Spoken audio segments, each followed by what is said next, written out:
Bom dia aí às moças da nossa imprensa que nos acompanham aqui nesse dia de hoje. Como vocês sabem, essa foi a última reunião do Conselho Nacional da Amazônia Legal neste ano de 2021.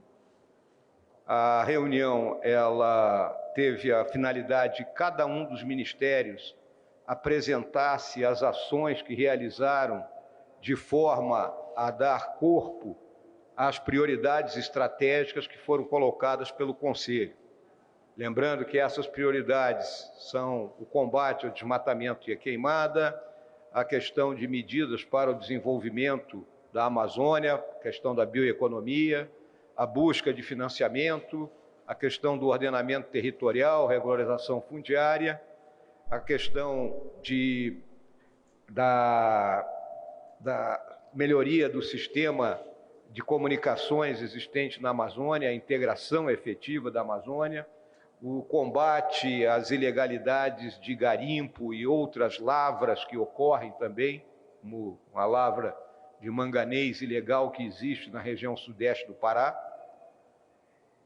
Posteriormente, nós debatemos os resultados obtidos aí no último ciclo do PRODES em relação a desmatamento, e que não foram aqueles que nós desejávamos, e quais as medidas que deveremos incrementar no sentido de começar o trabalho para cumprir a meta de chegar a 2028 tendo zerado o desmatamento ilegal.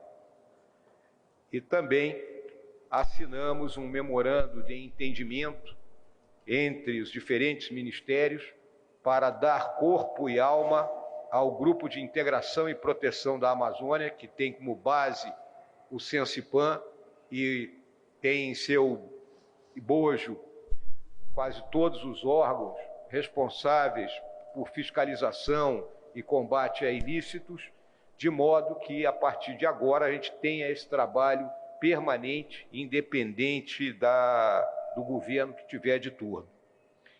Também finalizamos a questão do portfólio de governança, estruturado em 3 níveis. O nível operacional é o Plano Amazônia 21 e 22, que é um plano desse governo, para buscar conter o avanço das ilegalidades. O Plano Nossa Amazônia, que também é um plano de governo, que aí atua também nos outros eixos do desenvolvimento sustentável e da proteção. E o plano estratégico, que é um plano do Estado brasileiro para esta década, no sentido de buscarmos atingir as obrigações nacionalmente determinadas e também os objetivos de desenvolvimento sustentável para a Amazônia. Então, esses foram os trabalhos realizados pelo Conselho nessa manhã, que eu considerei extremamente proveitosos. E agora estou à disposição de vocês para as perguntas que se fizerem necessárias. Então, vamos às perguntas, iniciando com Raquel Porto Alegre, jornalista da Globo News, que ela pergunta, vice-presidente, sobre medidas aplicadas com relação ao desmatamento e dados do PRODES. Bom dia, presidente. No ano passado, quando foram divulgados os dados do PRODES, a gente teve um aumento de 9,5%, mais ou menos, de desmatamento. Nesse ano, a gente chegou a 22%, sendo que nesse ano a gente teve praticamente ao longo de todo o período da medição a participação, tivemos GLO, né, a participação das Forças Armadas. O que aconteceu nesse período? Houve uma falha de atuação, porque na medição de 2019 e 2020 a gente não teve toda essa participação de GLO, diferentemente deste ano. Eu gostaria que o senhor comentasse, por favor, essa diferença e o que aconteceu. Muito obrigado, Raquel. A nossa avaliação é que as Forças Armadas, elas não são uma agência de fiscalização. Então, o trabalho delas é criar as condições para que as agências fiscalizadoras estejam efetivamente no terreno, com proteção, com mobilidade tática e operacional, para que consigam se antepor às ações dos grupos organizados e que constantemente invadem terras públicas, ou unidades de conservação, ou mesmo terras indígenas, né, na busca dos seus objetivos ilegais. O que eu observei, minha observação, na primeira fase dessas operações, né, que foram se encerrar em abril desse ano, não houve essa verdadeira integração entre o trabalho das Forças Armadas e as agências ambientais, né? Consequentemente, né, as Forças Armadas realizaram operações de cerco, né, fizeram largas apreensões de material, mas não havia a presença do agente que realmente é o capaz de emitir a multa, né, de realizar a verificação com detalhe, que não é pertinente ao conhecimento que as Forças Armadas possuem. Quando aconteceu a segunda fase, que foi a Operação Samaúma, mas cuja maior parte dela foi já a partir de agosto, né? Então fora do ciclo PRODES, que tão ruim ficou, né? Aí essa integração finalmente funcionou, né? E, consequentemente, os resultados foram muito melhores, exceção feita ao mês de outubro desse ano, quando as Forças Armadas também já não estavam mais participando das operações. Então, essa é a minha análise, né, do resultado ter sido tão ruim como foi. Também é importante destacar, viu, Raquel, que desses 13 mil e alguma coisa quilômetros quadrados desmatados, o ilegal são 8.100 quilômetros, vou fazer uma aproximação. Os outros são autorizações para desmatamento feitas em terras privadas, né? Agora, 8.000 quilômetros ocorreram, ou seja, 65% do desmatamento é o desmatamento ilegal, é aquele que nós temos que combater com toda efetividade. Seguimos com Mariana Holanda, da Folha, também sobre desmatamento. Perdão. Boa tarde, vice-presidente. Eu queria só pegar um gancho do que o senhor falou na resposta da Raquel, que o senhor disse que faltou uma integração entre as Forças Armadas e as agências de fiscalização. A respeito da integração também, a gente pôde notar que hoje na reunião do Conselho não estiveram presentes os ministros Anderson e Joaquim Leite. Queria saber se o senhor sabe por quê e a que o senhor atribui e se não atrapalha as ações de combate ao desmatamento. Obrigada. Olha, Mariana, é óbvio que o ministro, né, ele é importante porque ele é o cabeça, né, obviamente, do Ministério. Mas, estando presente aquela pessoa que é efetivamente o responsável pela atividade, para mim é o suficiente. E quem estavam presentes são aqueles que trabalham no planejamento, são aqueles que trabalham efetivamente, né, nessas operações de combate. Essa questão da integração não é simples, uma operação interagências, né, quando você pega gente de diferentes entidades, diferentes instituições, tem que haver uma aproximação, porque cada um fala uma linguagem diferente em termos operacionais. E cada um tem que ceder um pouco em cima, vamos dizer, das suas convicções para que haja efetivamente uma sinergia. Hoje eu posso te dizer, Mariana, que existe essa sinergia. Essa sinergia passou a acontecer nas operações que estão ocorrendo, principalmente o trabalho integrado, já que há um memorando de entendimento agora entre o Ministério da Justiça e o Ministério do Meio Ambiente para ações das agências fiscalizadoras com o apoio da Força Nacional de Segurança Pública, da Polícia Federal, da Polícia Rodoviária Federal e, óbvio, né, existe um apoio das Forças Armadas baseado na legislação vigente, que é a Lei Complementar 97, que permite que as Forças Armadas prestem apoio logístico, de comunicações e de inteligência a essas agências. Não é uma GLO, onde você coloca a massa no terreno, né, mas é um apoio que permite que as agências operem.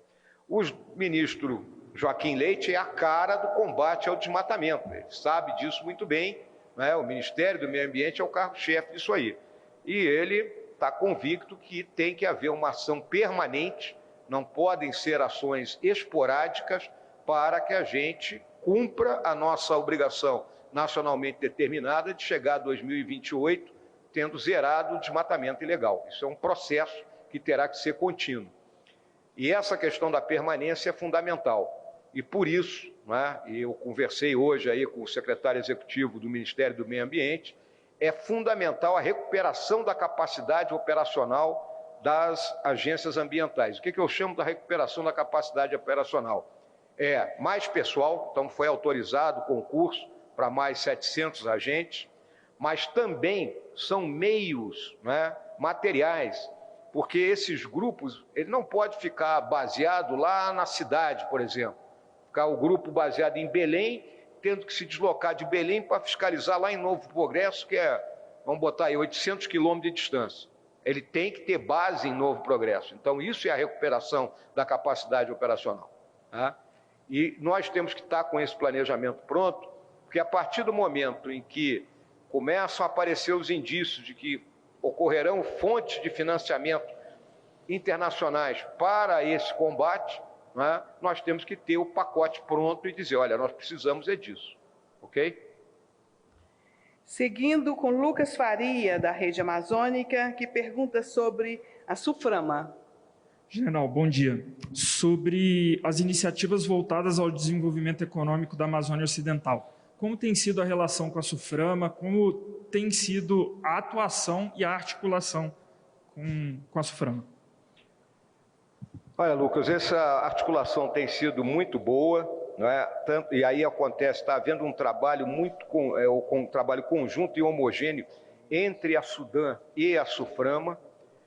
Nós estamos ultimando já há algum tempo, né? E estamos aguardando aí o ministro Rogério Marinho do Desenvolvimento Regional, que é o dono disso, o projeto piloto que foi montado pelas duas entidades, tanto pela SUDAM como a SUFRAMA, constituindo uma área de desenvolvimento que vai abranger o sul do Amazonas, ali, aquela região do Apuí, de Humaitá, mais a área norte ali de Rondônia, ao redor de Porto Velho, e também o nordeste do Acre, né, ao redor de Rio Branco.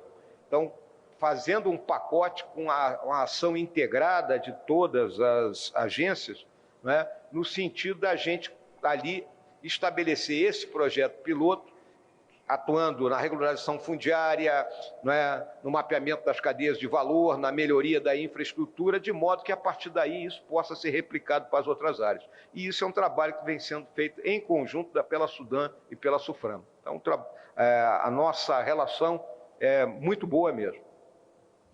Eduardo Gayer, da Agência Estado e Estadão, também sobre desmatamento. Boa tarde, presidente. O ministro Joaquim Leite voltou a dizer ontem que o salto do desmatamento da Amazônia é inaceitável e garantiu que o Brasil vai ser mais contundente a partir de agora com o desmatamento. Mas eu queria saber o que vai mudar na prática. Vai haver um detalhamento de novas medidas, valor de investimento, data de início, ou a ideia realmente é ampliar a pressão sobre as operações? Já tem mais detalhes sobre isso, presidente? Eduardo, obrigado pela pergunta, Eduardo. O Plano Amazônia 21 e 22, ele estabeleceu a forma como as agências teriam que operar. Então, nós dividimos as responsabilidades, né, entre as diferentes agências, unidades de conservação, terras indígenas, né, terras públicas e terras privadas, né, com constituição de forças-tarefa. É dessa forma que eles têm que operar. Mas o que é necessário? Como eu respondi ali anteriormente para a Mariana, né? É a permanência. Então, não é uma ação de segunda a sexta-feira, entendeu? Porque o pessoal da ilegalidade, ele não para no sábado, no domingo, ele continua, né, buscando uma maneira de burlar. Agora, uma coisa todos nós temos consciência, não é só a repressão.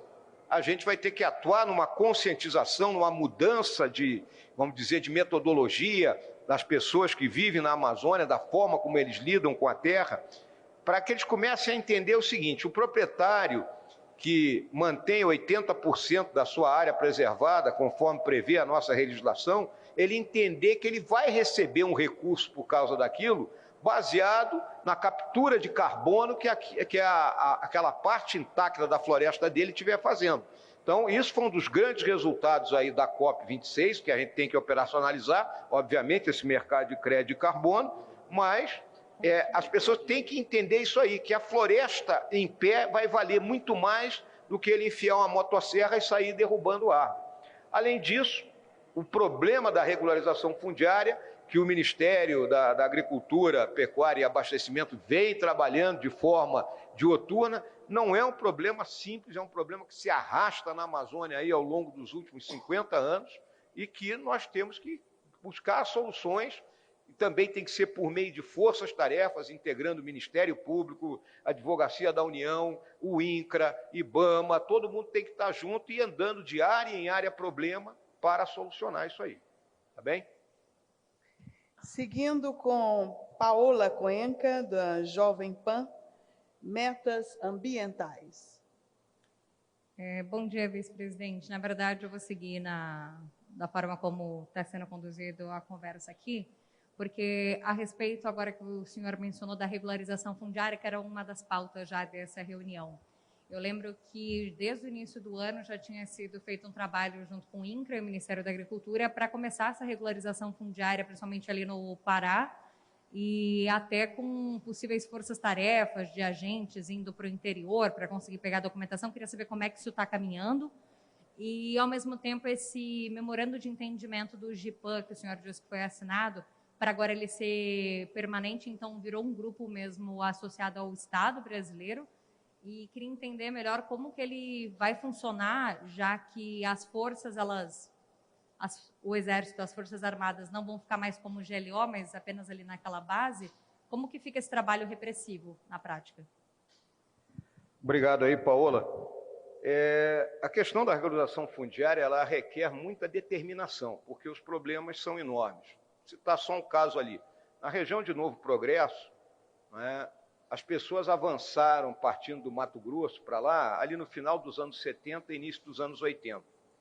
Quando chegou, há 10 anos atrás, se demarcou uma unidade de conservação, a Floresta Nacional do Jamanchim, onde já existiam 3.000 famílias. Ninguém retirou aquelas famílias de lá. E elas estão lá. É uma guerra dioturna e permanente. Então, esse é o tipo de problema que a gente encontra. Ou, por exemplo, o governo do Pará pegou um grupo de assentados e colocou numa área que era dele. Mas, posteriormente, essa área foi demarcada como terra indígena, que é a questão lá de Ituna e Itatá.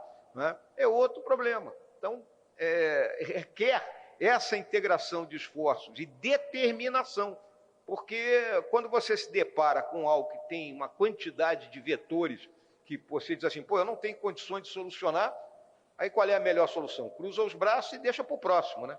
Então nós não podemos fazer isso, nós temos que avançar e temos que ter determinação. A ministra Tereza Cristina conseguiu avançar, vamos dizer assim, fazendo a regularização fundiária de áreas ali de Rondônia, que são mais simples, tal e coisa, mas ainda não entramos nessas áreas problema, tá bom?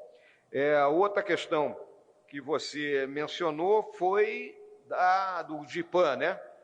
O GIPAN já vinha atuando, só que a gente tem que colocar o GIPAN, exatamente como você disse, em algo permanente, porque foi com base no trabalho do GIPAN que nós passamos a produzir uma inteligência ambiental de melhor qualidade, porque ali dentro do GIPAN tem gente do INPE, do IBAMA, do ICMBio, do INCRA, da FUNAI, da Polícia Federal, da Polícia Rodoviária Federal, das Forças Armadas. Né? Então, esse pessoal trabalha integrado, analisando imagens e dando, né, vamos dizer assim, uma resposta mais efetiva. Um processo claro que aconteceu esse ano, vocês não ouviram falar de queimada esse ano. As queimadas caíram 30%. Por quê? Pelo trabalho desse grupo. Eles criaram uma plataforma de combate ao fogo, né? O Ministério da Justiça criou ali a Operação Guardiões do Bioma, houve um apoio dos corpos de bombeiros estaduais dos estados da Amazônia, então mais de 3.000 ações de combate ao fogo foram realizadas e, consequentemente, nós tivemos um resultado positivo, né, ao longo desse ano em relação a essa questão das queimadas, que sumiu do noticiário, porque se tivesse no nível que ocorreu em anos anteriores, ele estaria no noticiário, isso é uma realidade. Então, é isso que nós temos procurado fazer. Bom? Vamos à participação da Natália Frey, do SBT.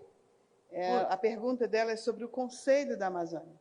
Oi, vice, bom dia. Vice, no início do ano, lá naquela primeira reunião do Conselho, eu me lembro que o senhor anunciou as medidas necessárias para todo esse 2021, 2022, com a necessidade de contratar servidores, 700 servidores ICMBio, IBAMA, mais 6.000 brigadistas e maquinário. Eu queria saber de lá para cá quantos servidores foram nomeados, que maquinário novo se adquiriu e qual é a situação daquelas cidades que vocês mapearam, que eles deveriam estar atuando, se de fato conseguiu se tirar isso do papel ou não. A questão da contratação dos funcionários para o IBAMA e ICMBio, você sabe que é concurso, né? Então, aí tem edital, tem todos os prazos da burocracia estatal, né? Então, a burocracia estatal ela é um Titanic, né? Para conseguir mudar de rumo, né? Ou a gente consegue mudar a nossa legislação de contratação, mas aí entra todas outras questões políticas envolvidas nisso aí, né? E que dificultam que o Estado tenha essa velocidade. É diferente de uma empresa privada. Eu quero contratar 500 pessoas, eu, né, abro aqui um anúncio hoje, entra uma fila de gente na porta da minha empresa, eu vou selecionando e contrato as pessoas. O Estado não pode fazer isso. Os brigadistas, já que são temporários, esses foram contratados e o resultado foi a queda, né, na questão das queimadas. Em relação as diversas localidades, né, que possuem problemas das mais diversas naturezas, os municípios ali, os principais municípios Altamira, Novo Progresso, Pacajá, Portel, Itaituba, no Pará, São Félix do Xingu, são as áreas onde nós estamos operando, trabalhando, né, buscando impedir que as ilegalidades ocorram. Agora, eu lembro sempre, não tem estrada, é rio, é helicóptero. Então, a imensidão da Amazônia é algo que a maioria das pessoas não entende, né? Quando você imagina que, por exemplo, no estado do Amazonas, para você ir de Manaus a São Gabriel da Cachoeira, que é uma cidade do mesmo estado, é o mesmo tempo de voo que daqui para São Paulo, né? Então você vê a imensidão que tem que ser controlada nisso aí. Ao passo que se for daqui para São Paulo, você pode ir de avião, mas pode pegar um carro e vai passar por inúmeras cidades, né? De Manaus para São Gabriel da Cachoeira, você vai passar por Barcelos, Santa Isabel do Rio Negro e vai chegar em São Gabriel. Então, esse espaçamento, né, a baixa densidade demográfica da Amazônia, a amplitude, as dificuldades inerentes ao ambiente operacional de selva, né, dificultam muitas das ações que têm que ser realizadas. Estamos quase finalizando. Temos mais duas participações. Flávia Saide, da Metrópolis, Fundo Amazônia. É o assunto da pergunta da Flávia. Bom dia, vice-presidente. Após a COP26, a Alemanha anunciou que vai esperar uma demonstração dos compromissos assumidos pelo Brasil, né, na conferência, e a Noruega já vem cobrando uma redução substancial aí do desmatamento. Gostaria de saber se na reunião de hoje esse assunto foi discutido, essa retomada do Fundo Amazônia, se os contatos com os dois países prosseguem, tem alguma previsão de desbloqueio dos recursos que estão paralisados. Obrigada. Obrigado, Flávia. Essa é uma questão recorrente, né, que desde o ano passado, né, nós viemos discutindo com representantes dos dois países. Houve uma troca de embaixadores da Alemanha, que o novo embaixador chegou no início do segundo semestre, e agora houve a troca do embaixador da Noruega, né, que também chega e pega esse barco andando. É exatamente como você colocou, esses dois países, né, que são os principais doadores, mais a Noruega do que a Alemanha, né, eles aguardam que os resultados aqui no Brasil sejam melhores, né? Esse é o ponto focal, e uma vez que nós estamos recebendo um recurso que pertence a outros países, né, é aquela história, quem domina o poder econômico também me domina, né? Agora, nós temos que buscar soluções autóctones, soluções nossas. Nós temos os bancos privados que desejam cooperar com ações dessa natureza, nós temos, né, os próprios bancos públicos brasileiros. Então, eu acho que, e nós estamos estudando isso, é possível que a gente consiga colocar um outro tipo de fundo em pé, usando mesmo a governança prevista para o Fundo Amazônia, usando recursos nossos aqui do Brasil, né? Eu acho que o Brasil tem plenas condições, com a quantidade, a gama de recursos que existe no mercado brasileiro, de conseguir colocar um fundo dessa natureza em pé e, consequentemente, a gente não ficar dependendo, vamos dizer assim, do dinheiro ou de recursos pertencentes a outros países. A última pergunta é do jornalista Vladimir Neto, da TV Globo, sobre fiscalização e combate ao desmatamento. Olá, presidente, boa tarde, muito obrigado por responder as nossas perguntas. Eu queria que o senhor falasse um pouquinho mais sobre a afirmação da primeira resposta, quando o senhor falou que não houve uma verdadeira integração entre Forças Armadas e agências ambientais. Eu acompanho as falas do senhor sempre com muita atenção, e eu lembro que, quando saiu o PRODES do ano passado, com um aumento já de 9,5%, o senhor falou que a GLO já tinha começado com o ciclo do PRODES muito adiantado, mas que esse novo PRODES a gente poderia cobrar o senhor, porque ele estaria começando desde o início já com uma ação integrada. Lembrando que o Conselho da Amazônia tem a função de coordenar as ações do governo de combate ao desmatamento, né, e ao desenvolvimento sustentável.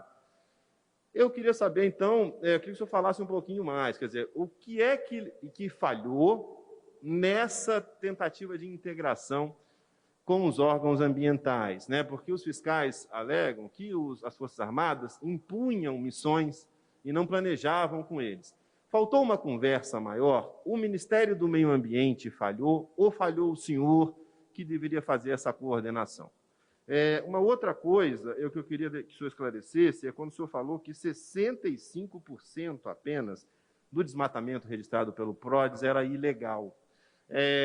Os especialistas calculam que 98% no mínimo do desmatamento que ocorreu na Amazônia seja ilegal. Então, eu queria saber se o senhor acha, e com base em que números, que 35% então do desmatamento que houve foi legal.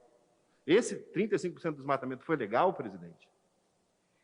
Vou começar pela última pergunta, Vladimir. O dado que eu recebi pela análise feita pela nossa equipe foi exatamente esse que eu transmiti aqui para vocês. Em torno de 8.100 quilômetros definitivamente considerado como ilegal, não é? E os outros, não é?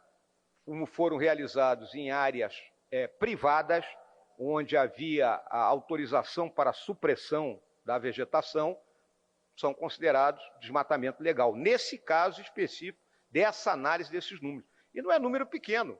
Vamos colocar 8.000 quilômetros quadrados de desmatamento ilegal é troço para chuchu, né? Concorda comigo?